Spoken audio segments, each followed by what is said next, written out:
So hi, One of the Good Noise Podcast. I'm Shane. I'm Glory. And we're here with... Your mom. And we're going to ask him some questions today about his upcoming album, Uncaged. Congrats on that, by the way. How do you feel about the response to the announcement so far? So the announcement's been crazy because I've kind of been announcing this thing for 2 freaking years. The deal was I wrote this record during COVID in one night. And to be brutally honest, I was like, this record's not going to happen. You wrote this album plus long, one night? Hour plus long album in a night? Yeah. So my parents were doing a date night or something. No, it was COVID. Where the F were they? I was in the house. They were maybe they're watching a movie in the front of the house. I didn't I locked myself in my room in the back of the house. That's what they're doing. And at must have been 8 o'clock, 7 o'clock. I just started messing around in Logic and coming up with beats and came up with this beat, came up with the phrase, I don't want to stay inside tonight. And then by the 5 a.m. the next morning, I had 40 pages of lore. I had all the lyrics to 30 songs for an album, which obviously they couldn't all make it. It just exploded. And so on the real, I legit was you have all those documents. I'm like, yeah, this isn't realistic. That's not going to happen. So I'll just release one at a time whenever I'm able to. And so for the last 2 years, I've dropped little things from this record. And then eventually I was like, shoot, it's actually going to happen. So it's been kind of cool to see people super hyped that they're finally getting the whole thing. Cause I didn't even know if they were ever going to get the whole thing. The funny thing is right before we turned the camera on for this, Daniel called us crazy motherfuckers. Not those exact words, but I'm going to color it up with my language. Exactly, and here he is telling us he wrote 40 pages of lore and 30 songs in about, in a night, less than 12 hours. Exactly, yeah. You crazy motherfucker. Fair. I'll take it. Fair. I have a couple of questions for you. When did the track that you got produced by Mike Shinoda come about? When did you write that, and why is it not on the record? Does it not fit into the lore? Yeah, so you did such a big press campaign behind that. Yes. That's a fantastic question. Thank you. That song was written specifically for the thing with Mike. He reached out. I think we just finished Bulletproof Umbrella, and it wasn't even the official version. It was the single version I dropped. And so he reached out. He wanted to produce a song, and originally he that was such a weird thing just because he slid in out of nowhere. And he was originally wanted to redo a song of mine called Laugh at Me, which I really did not want to redo. And so I was like, I'd rather just write something new for you. What do you have in mind? So he's like, yeah, just do a song that does everything you do. And I was like, I'm going to need to hit the drawing board for that. So I wrote a one-off song that was loosely tied to the storyline behind my Evolving record and the It's Still Us records. So yeah, but the bottom line was it just didn't fit in with the lore for Uncaged. That storyline's got a lot to it, and I just didn't want to mess it up. All right, fair enough. And if you want to watch us completely beat the shit out of that record we interviewed, or not that record, the single, you can watch the interview we did with Daniel about it. Word. Looking in the interview. Wow. That's a new one. We haven't done that yet. The first one there. Good Noise Inception. Boom. So is there any meaning behind the album name or cover art? Yeah, there's a lot of meaning behind that crap. The phrase Uncaged came pretty naturally. I mean, the record. So I write in what I call a stacked allegory, which means you can focus on just mental health and track that theme through the lore and through the lyrics all the way. But you can also track my faith. You can track politics. You can track my journey as a solo artist. All of those have a dialogue, and one moment applies to all of that at the same time. So Uncaged, the original idea I had when I came up with it was about basically releasing anything holding me back as a creative. It was my first true solo project when I started working on it. And I didn't even know the band was going to break up at that point, obviously, but it was if I could make a record with no one telling me what I could or couldn't do, what would it be like? With mental health, it was kind of about, I was having like this breakthrough in therapy with my depression and my anxiety. And it was like, this is what it feels like to not be held back by this stuff that I've been dealing with for as long as I can remember.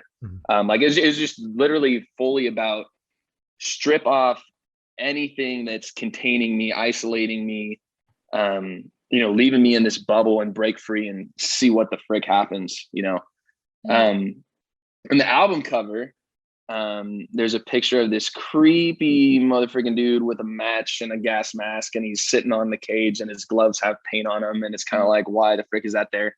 Without going too deep into that, that dude's name is Cage Burner, and he's not a good guy. Okay. Yeah. All right. Interesting. Slowly diving into the lore over here. Yeah. So can you tell us a little bit about your writing process for this album? Yeah, it's kind of like not literally, but it's like I emotionally like shoved my fist down my throat and then puked for hours, and then the album happened. Like it started off so unorganized. I had just downloaded Logic to my laptop, and someone had given me a free microphone, free studio speakers, all that stuff, which let me write from home, which I'd never been able to do before. So I was really just like vomiting ideas, messing with the program. The beats would inspire lyrics would inspire beats, back and forth. And then of course this weird storyline came out of just me processing COVID. I think at that point I hadn't left my house unless I was grabbing like a Hot Pocket from the freezer outside for like a month or something. So I was sick of being inside. I had all these pent up feelings and emotions and thoughts. And the storyline was literally just my way of processing and venting and kind of figuring out what it all meant. So there wasn't really like any organization. The biggest thing that came about was that when I started, I was writing, producing, recording everything in my room. And then Jacob Wall, who was the co-vocalist for Crown and Chains, he was helping me mix it because I hate mixing my own stuff. I feel like I'm biased and I can't do it the way it needs to be done. So when we did the singles, that was the process. But with the record, I had me and Giovanni Piazza, who produced all of the It's Us stuff and co-wrote a bunch of that stuff. We got super tight. We just locked into a flow. So I asked him to end up mixing the record and mastering the record. And working with him caused me to reassess a lot of what I had written. There's some songs that like Fire Dancing, that song he actually has a writing credit on. I had this really weird freaking instrumental that we could not keep when we revisited it. And he like was pretty open about like, bro, this isn't it. So he was honest. Yeah, what you need, right? You need to spend hours in a basement with someone. So working with him definitely like the record wouldn't be as good as it was without him either. So that just changed the process a little bit too. But and like as you had said, you've been like teasing this record for 2 years, working on it for a while and all that whatnot. How close down to the wire was it? Because I saw you like tweeting up until like a week or two before you announced it that like you were still working on it, like locked away in the basement with Giovanni. So like how down to the wire was it? So I was really strict on this record needs to be distributed a month and a half before it drops. I had every record before that, with the exception of the Crown and Chains one, was being worked on less than a week before it dropped. Wow. I've always done that every time where I like, so kind of like I dang near Kanye'd my records. Like, but especially seeing Kanye's rollout for Donda, I was like, I cannot, like, there's no way. Please don't do that. I'm gonna hell. beat that. Don't do that. There's no way. And I know like the scary thing is I have the stupid perfectionist mind where if I don't have a due date, like I will Donda the record. Like that will happen. Yeah. So we ended, I think, 3 days after my due date because I could not release it on the due date. But those last 3 days, me and Giovanni worked on it easily 12 to 15 hours a day. Jesus Like Christ. just in there. It was brutal. It was so brutal, but I'm really glad we did it still because the record sounds exactly how I would have wanted it to. That's good. At least you got exactly what you wanted out of it. Yeah. That's good. So I want you to tell us your favorite lyric off this entire record and the meaning behind it. Yeah, that's right. You got to pick Glory one. always asks the hard ones. Exactly. I don't know what this is. You always make me question everything. Favorite lyric. Shoot. I'm gonna go with "Who Am I at the End." Mhm. I think that lyric's my favorite. I wrote that song a little bit. I wrote a version of that song before I dove into all the lore and stuff. And I wrote that song, I think, a week after my grandfather's funeral. And I'd never experienced death like close to me. My grandpa, he lived in our house for a couple of years near the end of his life, and it's not like we were super tight, but I knew him. I lived with him. Yeah. And suddenly death became a lot more real, I guess. Mm-hmm. And I don't know. I just started thinking about, like, I was at his funeral. I was thinking about my own funeral. Who will people remember me as? What will my legacy be? Will I be the person who stood up for those who needed it, or the person who was quiet? Will I be the person who everyone thought was kind of a jerk, or will I be the person who welcomed people in? And further than that, thinking about, like a really crazy existential crisis, like, where do we go? Mm-hmm. Like, when my life on earth passes, where do I end up? Where do we all end up? It was it's probably the most existential lyric I've ever written. And just, I nose dove into death for a like almost 8-minute song, or however long that song is. Goddamn. So, all right. Yeah, I'd say that's the one. So what song on the album took longest to write, and which one is your personal favorite? Oh, that's right. You got to pick one. Yep. Yeah. Hold on. I'm gonna look at my track list. I honestly don't even remember what ended up making it on this shame. record anymore. There's no shame in that. It's impressive that you were able to give us the lyric off the top of your head, but you don't know your own track list. Usually that's the hardest one. Yeah. Well, there's a lot of these were like really late substitutions too. Like, the track list was not what I thought it was gonna be, for sure. Longest to write. I'm gonna say it's gonna be a tie between My Anchor and where is it? Finally. Those two songs. Finally I had this really big idea to go future pop EDM sort of on it. Mm-hmm. And that breakdown just sucked to write. It was not fun anymore. I was like, music sucks, I should quit. Like, we did not, like, the closest we'd ever gotten to that genre was, there's a song called Crowds that we did. Mm-hmm. And neither of us really like the breakdown in that song anymore anyway. So it's pretty ambitious. We for sure spent a solid 2 days in the basement just on that breakdown, trying to get it to sound how it should. That was brutal. And then the other one, My Anchor, that was another song I wrote before I had all the lore and everything figured out. And so the writing part itself was really easy, because it kind of just happened spontaneously. But once I'd laid down all the parts besides drums, it just didn't sound good. It sounded like a mess. It'd take me a second. I could look up the exact number of drafts we had. It's probably like 12 or 13 or something stupid. Jesus. It just did not sound good. And so I was like, you know what? We'll hit it after we get drums. Maybe the drums will help lock it in. So I went into the studio and recorded drums for a day. And 2 days later, we put the drums on there, and it's like, oh, the song sounds great. Like, that was all we were missing. That's what you were missing, yeah.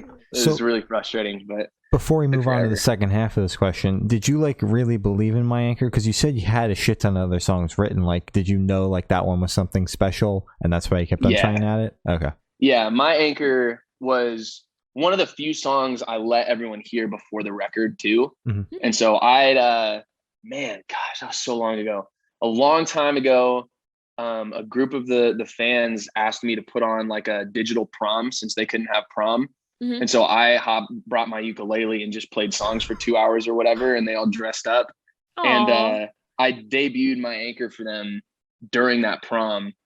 And then it became like a staple on live stream concerts after that too. I would do it every time I hopped on Instagram Live. And so it meant a lot to the fans. It meant a lot to me. I actually wrote that song about my mom after my grandpa's funeral and having to leave her to come back to college. and how that was one of the hardest things I've ever done was leave her.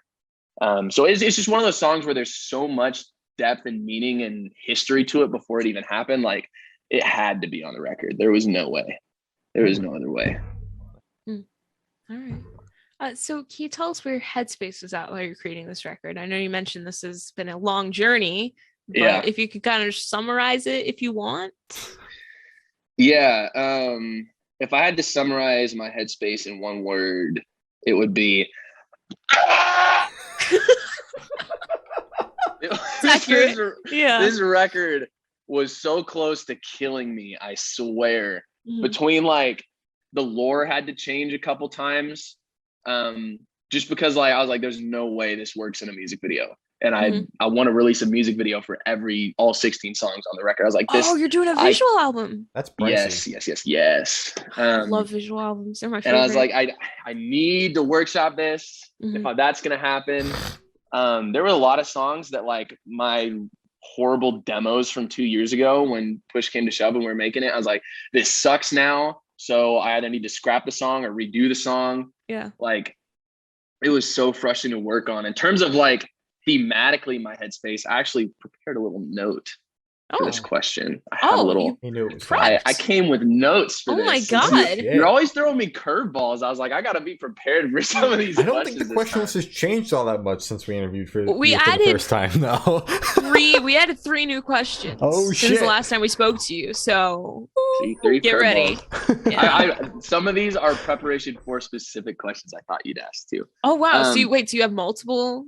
Like, I've got like, it's a list of little bullet points that I might need to refer to in case Glory's asking me something stressful again. So clearly your favorite thing to do to me is. So we know you have a lot of albums and projects. What's your favorite one? Your favorite lyric off of all of your albums. Projects. So I wrote, I'm going to just read it. During the process of this record, I experienced loss, grief, anxiety, sadness, anger, and isolation, but I also came to appreciate home, community, love, unity, laughter, and hope in a way I never had before. To sum up the record, it's a you don't know what you got till it's gone type of album. Okay. Wow. I like that a lot. That was good. Yeah. People should take notes more often. Yeah. That's good. That was good. Probably shouldn't have read it as dry as I did. No, that was good. That was good. Would you like to go back and read it with a little emotion? Yeah, with a little emotion. Give us some a couple pauses. Yeah. Okay. Let's check this out. British accent and everything. I experienced loss, grief, anxiety, sadness. This is more Australian. It doesn't matter. Yeah, I was anger, and isolation. Like, that's definitely Australian. Yeah, that's Australian. I'm a crikey. You don't know what you got till it's gone. Sounds like Bravo 6 going dark. That was beautiful. I'm tearing up a little bit. So poetic. Thank you. I should go wrestle crocodiles now. You should. True. You should. Yeah. Go find a dingo. What's that? In the down under. Down under. So this question should be super, super quick. Off the top of your head, I want you to describe this album for new listeners in 3 words, no more, no less. I hope you don't have any notes on this one. I don't. Good. I don't. Unusual. Okay. Unique. Okay. Daniel. Oh. Okay. I was hoping you would stick with the U's. Yeah. Were they both used? Oh, unusual, missed unique. Opportunity. Yeah. It's too late now. It's been spoken. You can't go back. Universe. It's kind of locked in. Unusual, unique Daniel. Yeah. That's actually like those. That could be a poem about me. Unusual, unique Daniel. Yeah. It's kind of accurate. It's good. Interesting. Write that shit for your college level English class. I'll turn in a resume for a job. It just says unusual, unique Daniel. Or that's like a fragrance ad too. Oh my god. So many things can happen. New merch. I think you should do all of it. Wait for my cologne line. It's coming real soon. Unusual, unique, Daniel. Mm-hmm. Buy it now. Yeah, Daniel Craig is actually going to model for it. True story. Oh my god. Yeah. Congratulations. He's done with James Bond now, so he's got free. No career ahead of him. Moved on to better things. Decided he wants to model for my cologne line. Moved on to way better opportunities. Obviously, yeah. He's hoping I can jumpstart his career, and exactly. Yeah. You can help maybe he'll maybe he'll be in the next James Bond movie. You don't know. Yeah, I have a lot of opportunities to offer him with my exposure and experience. So, yeah. So, is there a certain feeling or emotion you want this album to invoke in your listeners? Yeah, so I was really inspired by the horror genre for this record. And so to an extent, I don't know if I want people to feel fear. Like, I don't want them to listen and go, oh, like, that's probably not what you want people to feel about your music. Oh, fuck. But I do want them to, like, be considering and thinking about what they're afraid of, and definitely feel a little uncomfortable at times. But I also want them to feel like groundbreaking hope in the face of fear and darkness as well, which is kind of always my thing, just with more of an emphasis on fear this time. But I always try to, my first like month of therapy, my therapist encouraged me, like, she found out I was a songwriter, so the way she got in my head was she would look at my lyrics sometimes. Oh, fuck. Oh, fuck. I was like, shoot, wow, this is stressful. Yeah. And so she like listened to my new music. She was like always staying up to date on my stuff. She's like, your song, like, she really liked my music, or at least I paid her, so she probably had to say that. But she's like, a lot of your songs are like they're just dark, like they're just sad. There's no resolution. And so she encouraged me, always write your pain, express your pain, feel your pain, but try to spin your pain to hope in your lyrics as well. Wow. And so I've always tried to take whatever I'm going through and spin it to hope, not only for myself, but also in the hopes that the people listening to the record will be doing the same as they're hearing me express my fears, hearing me express my existential angst, and hopefully they'll find hope in the midst of theirs as well. That's amazing. I really liked that. Yeah. So what band or artist influence are you think you can hear the most on this record, if any? Yeah, there's a ton, honestly. Right off the bat, like, Inside was kind of this what if NF did Billie Eilish music. Like, what if what would it sound like if you smashed their music together? I don't know. There's inspiration from the band Red. Their album of Beating Rage had a really big impact on me. And so bringing strings into genres that wouldn't normally have it, I got from them. There's just so many. It's so hard. For Finally, I was kind of influenced by, like, barely influenced, but a little bit influenced by, like, the Chainsmokers and the Millennium style of pop EDM. Yeah. I feel like that genre has so much potential, and it's not always used the way it should be. So yeah, I wanted to write a song that had a lot more depth to the lyrics behind it, since that doesn't tend to be the case with that genre most of the time. No. Let me take a selfie. So many. Bro. I had successfully wiped that from my memory, so thanks for reminding me. Anytime. Yeah, really appreciate it, man. Stellar. I feel like I could talk about this question probably for 5 years, but you just did an hour podcast, so you probably don't want me to. Okay, one more. The title track was like a slightly more pop rock version of Blinding Lights. Was kind of the influence for that, which I don't think anyone would have expected me to ever take influence from The Weeknd, Blinding Lights, but here we are. I think everyone's it's all taking across a little bit of influence from him, though. He's literally the biggest artist in the world right now. He's wicked talented. Yeah, wicked talented. I love him for sure. So how do you recommend your listeners to check out this record for the first time? Should they play it in the car with friends? Should they turn off the lights, put on some headphones, just kind of turn it up? Should they play it at a party? Is it a workout album? What do you recommend? Yeah. I think it depends on the person, to be honest. I think people who genuinely care about what I have to say, and about the lore and that type of stuff, definitely dark room, headphones on, or I always recommend, my music was totally, I love night walks. Night walks are where I listen to music all the time. Yeah. My music is perfect for a night walk. It'll have to be an hour and 17-minute night walk if you're doing this record, but yeah, that would be the way I'd recommend it for the people who hardcore want to dive into it.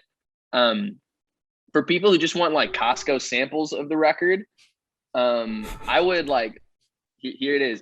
Just DM me. I'll tell you what songs to listen to and what not to listen to on your first listen. Wow. I've been talking to my team about this record. My phrase to describe it has been marketing nightmare. Because you start off on this really weird, like kind of creepy, unsettling, just bizarre hip hop track, and then you get thrown into a symphonic ukulele 8-minute track. I don't know what the frick Floral Mask is still. I wrote that song a long time ago. And it's just like those two songs, like Floral Mask is 9 minutes long. Like your first listen, you're not going to listen to the 9-minute song unless you're invested already. So, it's a marketing nightmare for sure. So hit me up and I'll give you like the tracks that I think you would like based on what you listen to. And you listen to them wherever the frick you want. I don't even care if you're not like nosediving into it. Do whatever you want. But I would definitely say most of these songs, not Car Ride with Friends songs for sure. Weird for that. Your friends will probably never let you have the aux again if you start playing my stuff. That's horrible. This is like it's like a fine wine. You don't crack it open when your friends are around. You save that crap for special people. So yeah. I did listen to this record today, a majority of it in my car, and I will 100% agree. I wanted to know what the fuck you were doing for about the first like 12 or so minutes of the album. You told us to be honest with you on Twitter, and I'm here being honest with you, telling you what the fuck. Yeah, I mean that's how I feel about it too, to be honest. But I've was thinking about, I said I got inspired by the horror genre.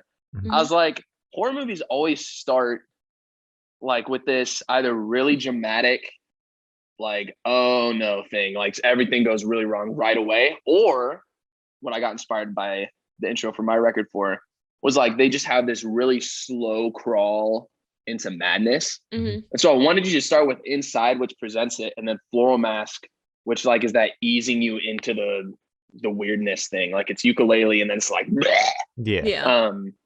So, but I was aware when I wrote it, like this is a marketing disaster. But again, if I was going to be uncaged in the way I approach music, I had to. So I totally agree with you, Shane. It's out there. After I got past those two tracks, I'm like, you know what? I'll listen to it. I'm going through the entire record today. Yeah. The record is much more palatable after that, but those first two tracks for like a first time listener, a little worried about that. Bumpy road for sure. I'm aware of that. I'm prepared for that, and I agree with that 100%. So what is your favorite memory that you made while creating this album? Ooh, that's a great question.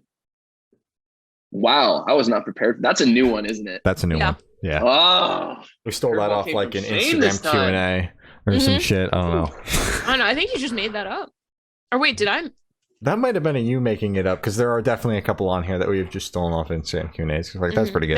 There was one. Okay, gotta do that more often. Or two.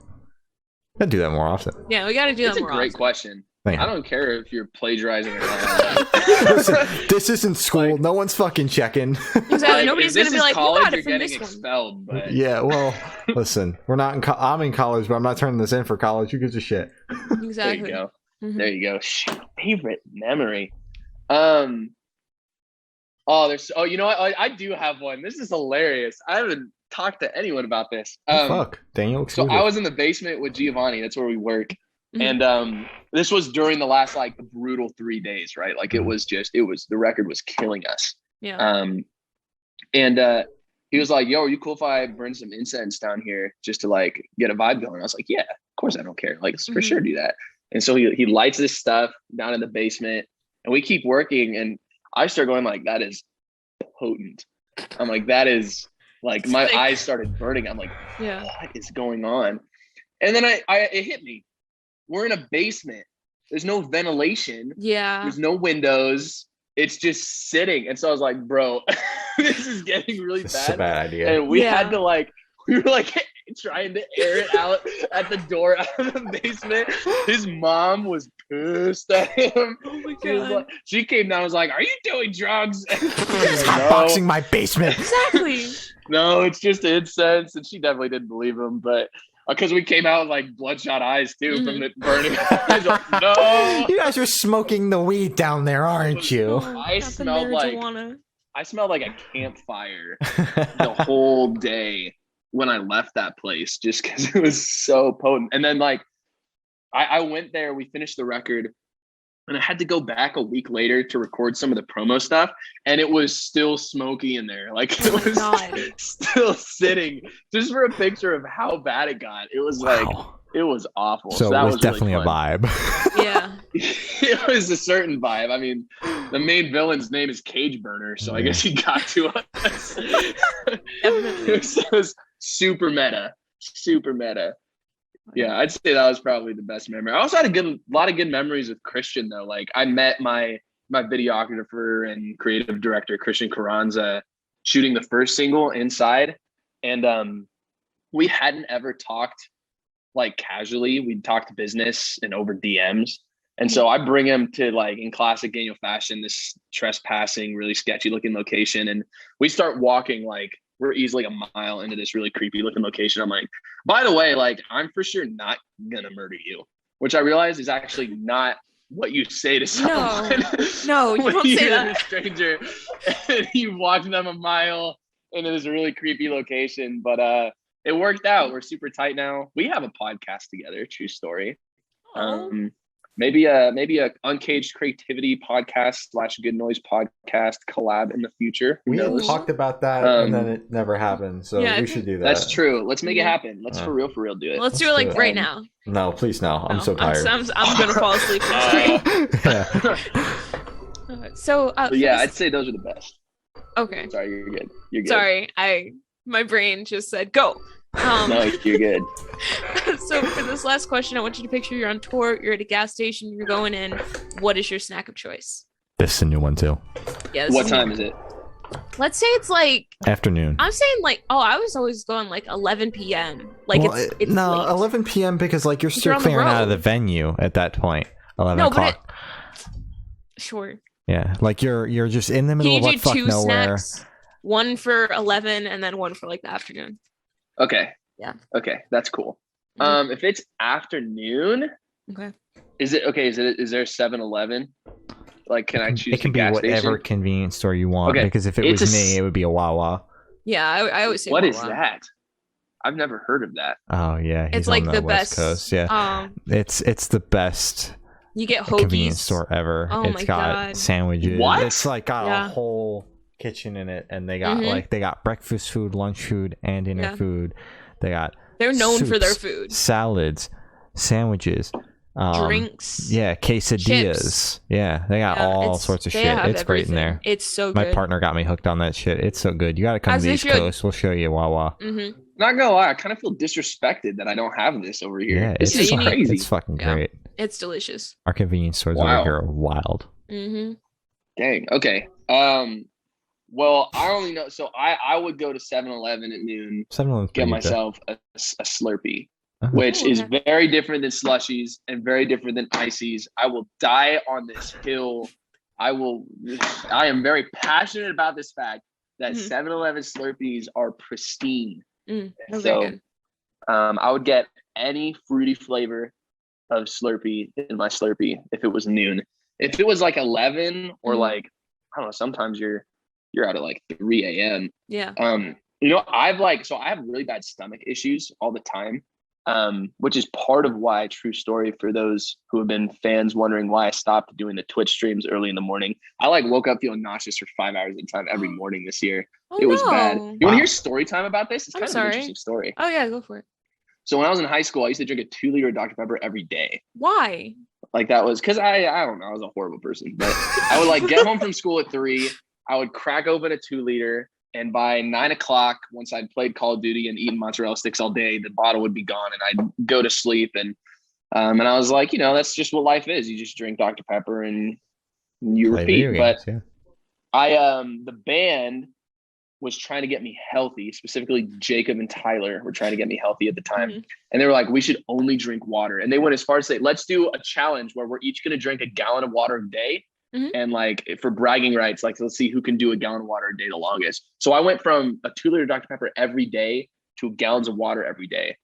And this last like summer, my stomach was just getting really messed up. So I went to the doctor, and was like, was there ever a period of time where you were like eating or drinking something like really acidic in like at a quantity you shouldn't have? Yeah. And I was like, yeah, like a little bit. And so I told him about it. And basically what happened was my stomach raised its natural acidity because it got so used to the Dr. Pepper that when I immediately switched straight to just water, it was burning its own walls. Oh my God. Oh. Which is crazy. Wow. So I have a super thin stomach now. Random story. Wow. It's true. So I get sick really easily. Like I have to really watch my stomach. So I like to drink and eat like late at night. If I'm up at 3 a.m., I'm probably feeling sick. Like that's just the reality of it. So I like those little, I think it's called Naked. It's the the smoothies. Yeah. Yeah. I like those are really good for my stomach. And then just like saltine crackers, which is a really bland answer, but they cushion things down. It's real nice. I feel like I'd need that to survive like a late drive. All right. That's good. Thanks for enlightening us that you should not drink 2 liters of soda every single day. Don't do it. Yeah. I have so many regrets. I was living like Larry while I was doing it. Like it was rad, know. It felt great. Living the best life. Start pouring Dr. Pepper in like a cup this big, like would be what I'd start with, and then 15 mozzarella sticks every time I got home.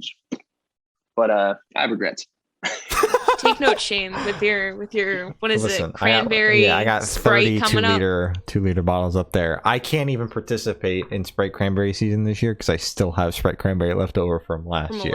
Cranberry Sprite, that's a thing. Yeah, it's so good. Oh my God, how did you miss it? All the LeBron James commercials. It's LeBron. I love LeBron James. Yeah, that's like his thing. Yeah, how'd you miss the Sprite cranberry LeBron James commercials? Yeah, I don't know. They're like animated and it's really cute. Yeah, it's great. Yeah, we'll send you some. Yeah. You definitely, that's your homework. You gotta try it too. Yes, it's not that good. Holiday but season's almost here. It'll be out in like October because it's out for like 3 months. So it'll be out. All right, noted. Yeah, definitely try it. Wow. As Glory said, that's all the questions we have today. Is there anything you would like to plug? Yeah. Shoot. Okay. Yeah, I have a lot of things to plug. I have Spotify you can listen to. My name's Daniel Sherman. It's actually not your mom. Shout out to all the moms out there. Shout out to try to steal your identities. Shout out to the MILFs. So yeah. Shout out to MILFs. Shout out to MILFs, man. Hashtag real. Love me some MILFs. Oh my God. So my real name is Daniel Sherman. You can find me on all streaming platforms, Spotify, Apple Music, like Deezer and stuff like that. Does anyone know what is that? I don't even know what Deezer is. Do you know what Deezer is? I don't know. I've loaded it up once. You had to do it to me. You did. You had to do it to me. That's fair. I also have a merch store, which is merchbydanielsherman.com. I honestly don't know what we'll be selling on there at the point that this airs, but I do know there will be buttons. I know that there will be do I have stickers? I really don't know what there's for sure buttons. There's for sure signed CDs. There are stickers. I have stickers too, holographic stickers. Check that out. Follow me on Twitch at Music by Daniel Sherman. Follow me on Instagram at Music by Daniel Sherman. Follow me on Twitter at Music by D Sherman because there wasn't enough letters for Music by Daniel Sherman. And then follow your mom. Oh, hell yeah. So true. Well, thank you for sitting down with us. This has been Daniel Sherman, and we have been the Good Noise Podcast.